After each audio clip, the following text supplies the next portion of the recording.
Daurah ANB tahun ini kembali digelar dengan mengambil tema Keluarga Idaman hingga Perpisahan. Jumat sampai Ahad 10 hingga 12 Mei 2024 bertempat di Gria Persada Convention Hotel dan Resort Kaliurang, Yogyakarta, menghadirkan Ustadz Amin Nurbay. Alhamdulillah, wassalatu wassalamu ala rasulillah. Untuk membentuk keluarga yang sakinah, tentu saja kita butuh ilmu. Untuk bisa menciptakan keluarga yang idaman, tentu saja kita butuh bekal. Daurah ANB kali ini akan mengangkat tema keluarga idaman hingga perpisahan. Artinya, kita membentuk keluarga yang baik sampai terpisah dengan kematian. Bagaimana bentuk penyajian materinya? Anda bisa ikuti Daurah ANB kali ini. Kita akan menyampaikan materi tentang masalah fikih, termasuk juga pemecahan beberapa masalah dalam keluarga. Semoga bisa menjadi insight bagi kaum muslimin yang ingin membentuk keluarga yang sakinah, mawaddah, warahmah. Kak Erlan Iskandar. Nabi SAW menjelaskan kepada kita bahwa anak soleh yang mendoakan orang tuanya merupakan amalan yang tidak terputus bagi orang tua. Oleh karenanya, seorang anak bisa menjadi penarik menuju surga bagi orang tuanya. Anak menjadi penarik orang tua menuju surga. Tinggal orang tua yang mempersiapkan talinya. Tali yang kita maksud adalah berupa doa yang tidak pernah putus, kesabaran tanpa batas, kelekatan tanpa tepi, dan semangat mendidik tanpa tapi. Dan Mas Mitro. Assalamualaikum lur. Fasilitas yang didapat: hotel bintang 4, kamar sesuai paket, makan 7 kali, coffee break 4 kali, Suraloka Interactive Zoo, fun game keluarga, kambing guling, kolam renang, playing ground, kajian dan konsultasi keluarga, kajian anak dan parenting. Untuk informasi dan pendaftaran, hubungi 0812 2616 9790. Daurah ANB Jumat sampai Ahad 10 hingga 12 Mei 2024 dipersembahkan oleh ANB Channel. Assalamualaikum warahmatullahi wabarakatuh. Innal hamdalillah nahmaduhu wa nasta'inuhu wa nastaghfiruh wa na'udzu billahi min syururi anfusina wa min sayyiati a'malina may yahdihillah fala mudhillalah wa may yudlil fala hadiyalah. Asyhadu an la ilaha illallah wahdahu la syarikalah wa asyhadu anna Muhammadan abduhu wa rasuluh. Qala Allah ta'ala: Ya ayyuhalladzina amanu taqullaha haqqa tuqatih wa la tamutunna illa wa antum muslimun. Fa ya ibadallah, usi nafsi wa iyyakum bitaqwallah faqad fazal muttaqun. Jamaah Jumat yang dirahmati oleh Allah Azza wa Jalla, khutbah kita pada siang hari ini akan membahas 4 hadis tentang silaturahim. 3 hadis di khutbah yang pertama dan 1 hadis di khutbah yang kedua. Hadis yang pertama, Rasul sallallahu alaihi wasallam menyebutkan ancaman untuk mereka yang berada di kelompok kiri, yaitu mereka yang memutuskan silaturahim. Mereka yang memutuskan hubungan dengan kerabat. Mereka yang memutuskan hubungan dengan orang-orang yang ada hubungan darah. Entah memutusnya dengan lisan atau memutusnya dengan tindakan. Kata Rasul sallallahu alaihi wasallam, la yadkhulul jannah qati'un. Orang-orang yang memutus silaturahim tidak masuk ke dalam surga Allah Azza wa Jalla. Sehingga ini adalah ancaman bagi mereka-mereka yang memutuskan silaturahim, yaitu resikonya terhalang dari surga Allah Azza wa Jalla.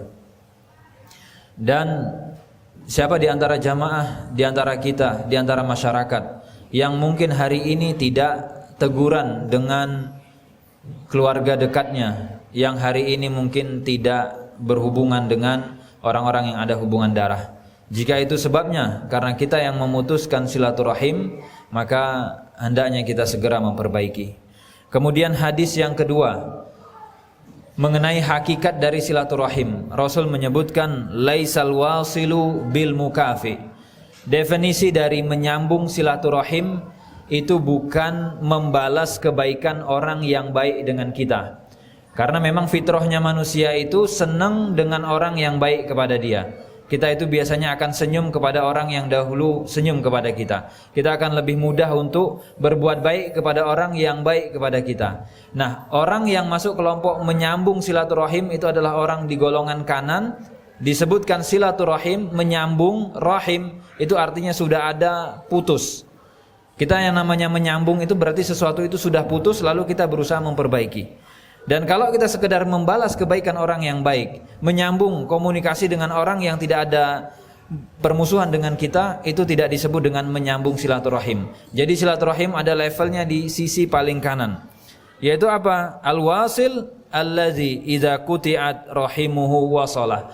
Orang-orang yang dibilang menyambung silaturahim adalah orang yang diblokir, orang yang dimusuhi, orang yang difitnah, orang yang dibenci, orang yang dijelek-jelekkan oleh keluarganya sendiri, tapi dia dengan lapang dada mau datang, bertamu, menyapa, bertanya, kasih hadiah. Itu baru disebut dengan orang ini menyambung silaturahim. Tentu kalau mengikuti fitrah manusia secara normal, sulit bagi kita rasanya mau berkunjung, mendatangi, memberikan hadiah kepada orang yang memfitnah kita, menjelek-jelekkan kita, apalagi itu keluarga sendiri. Tapi disitulah level orang dibilang menyambung silaturahim. Ketika diputus tali itu, dia yang pertama kali menyambungnya.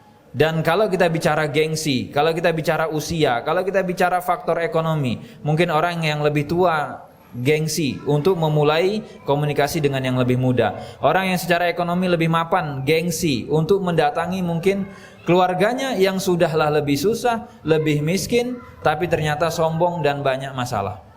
Tapi disitulah fungsinya iman yang menggerakkan orang kemudian mau melakukan itu. Lalu hadis yang ketiga. Hadis ketiga ini menjelaskan dalam bentuk contoh. Kalau hadis kedua tadi menjelaskan definisi, hakikat, hadis ketiga memberikan kepada kita contoh orang itu dibilang menyambung silaturahim itu seperti apa. Ada sahabat mengadu kepada Rasul.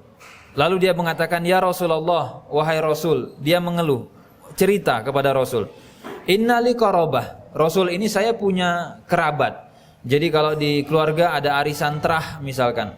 Ada terah yang satu kerabat, satu hubungan darah dengan saya. "Asiluhum wa yaqta'uni," kata dia. Rasul, ini saya berusaha selalu menjaga hubungan baik dengan mereka. Tapi nggak tahu kenapa mereka itu selalu berusaha membenci, memusuhi, menjelek-jelekkan, memutus hubungan dengan saya. Wa uhsinu ilaihim wa yusiuna ilayya. Saya berusaha baik kepada mereka, entah dengan ucapan, entah dengan tindakan, entah dengan harta, sesuatu yang kita bisa berikan kepada dia. Tapi anehnya orang ini selalu menjelek-jelekkan saya. Dengan mengatakan macam-macam. Ini orang ini datang kepada kita untuk pamer hartanya. Ini datang kepada kita untuk menghina kita. Ini datang kepada kita untuk memfitnah kita. Ada aja pokoknya ucapan-ucapan jelek yang disampaikan oleh kerabat tadi.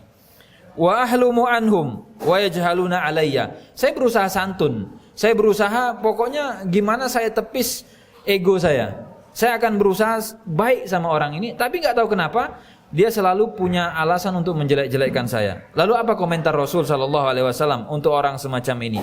La in kunta kama qulta, kata Rasul. Kalau memang benar, kamu orangnya seperti itu, artinya enggak bohong, bukan hanya di lisan, tapi emang dipraktekkan. Siapa kerabat dia yang mungkin memfitnah orang tuanya, mungkin pak D-nya, mungkin bulenya, mungkin budenya, mungkin omnya, dia datangi. Mungkin itu menjelek-jelekkan keluarga dia datangi, dia kasih hadiah, dia bawa oleh-oleh, dia berusaha untuk sapa. Dan kamu tetap dibalas dengan yang buruk, maka kata Rasul, faka'annama tusifuhumul mal. Itu seolah-olah kamu memberikan debu panas untuk mereka. Kita bisa bayangkan debu panas itu ketika Merapi meletus, itu kan ada asap panas udus gembelnya. Itu kan hancur, orang gosong, orang melepuh. Dan Rasul ingin menegaskan bahwa Pak, tidak usah khawatir, Bapak tidak rugi sama sekali. Yang rugi mereka. Bapak udah datangi, kasih hadiah, berusaha berbuat baik, direspon dengan yang jelek, yang rugi mereka. Kita tidak dirugikan sama sekali. Dan kemudian Rasul berikan penjelasan lain. Wala yazalu ma'aka minallahi zahirun alaihim madum ta'ala zalik. Dan kamu akan senantiasa ditolong oleh Allah, dijaga oleh Allah, diberikan kebaikan-kebaikan oleh Allah Azza wa Jalla. Sehingga kalau kita bicaranya perasaan, bela-belain rasa, saya udah baik loh, kok saya ditolak. Saya datang ke rumah loh, kenapa kok ditinggal sama orangnya. Saya berusaha bertamu, kenapa nggak disediain teh, nggak dikeluarkan air minum, nggak disediakan hidangan-hidangan yang selayaknya. Bahkan kalau bisa saya segera pulang. Ya sudah, kita berusaha dan kita nggak dirugikan sama sekali. Itu 3 hadis. Yang pertama menjelaskan bahaya kalau kita memutus silaturahim. Kemudian yang kedua, hakikat orang dibilang menyambung silaturahim itu seperti apa. Dan ketiga tadi adalah contoh nyata yang dilakukan oleh para sahabat radhiyallahu taala anhum, dan itu dikonfirmasi oleh Rasul sallallahu alaihi wasallam. Aqulu qouli hadza astaghfirullah li wa lakum wa lisairil muslimina min kulli dzamb fastaghfiruh innahu huwal ghafurur rahim.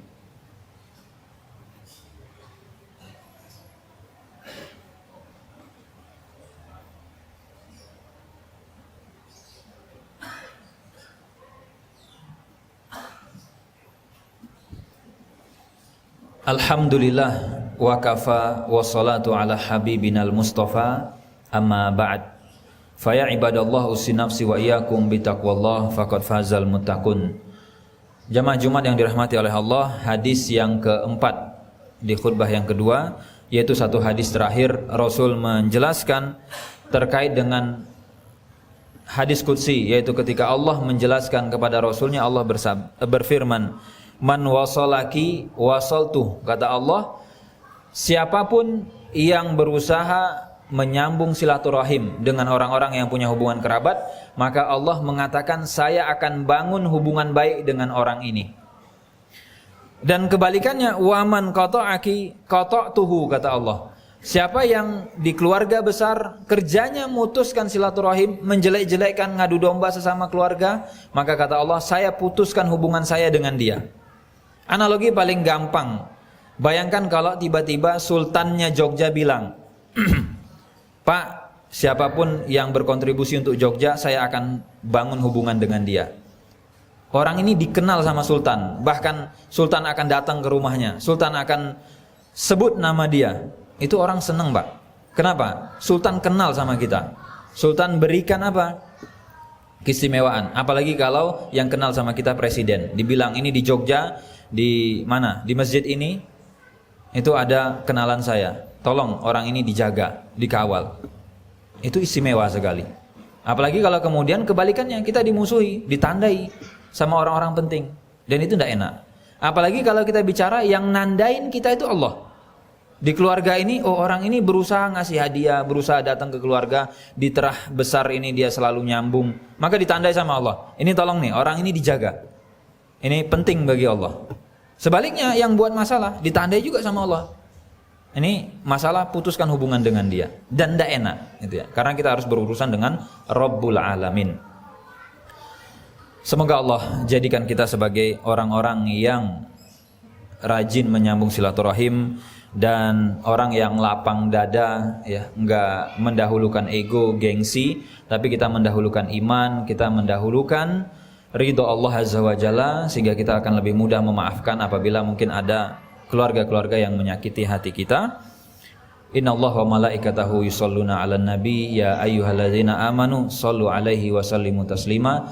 Allahumma shalli 'ala Muhammad wa 'ala ali Muhammad kama shallaita 'ala Ibrahim wa 'ala ali Ibrahim innaka Hamidum Majid. Allahumma barik 'ala Muhammad wa 'ala ali Muhammad kama barakta 'ala Ibrahim wa 'ala ali Ibrahim innaka Hamidum Majid. Allahumma ighfir lil muslimin wal muslimat wal mu'minin wal mu'minat al-ahya'i minhum wal amwat innaka sami'un qaribun mujibud da'wat ya qadhiyal hajat. Rabbana la tuzigh qulubana ba'da iz hadaitana wa hab lana min ladunka rahmah innaka antal wahhab. Allahumma a'inna ala zikrik wa syukrik wa husni ibadatik. Allahumma a'inna ala zikrika wa syukrika wa husni ibadatik. Rabbana atina fid dunya hasanah wa fil akhirati hasanah wa qina adzabannar. Aqimus shalah.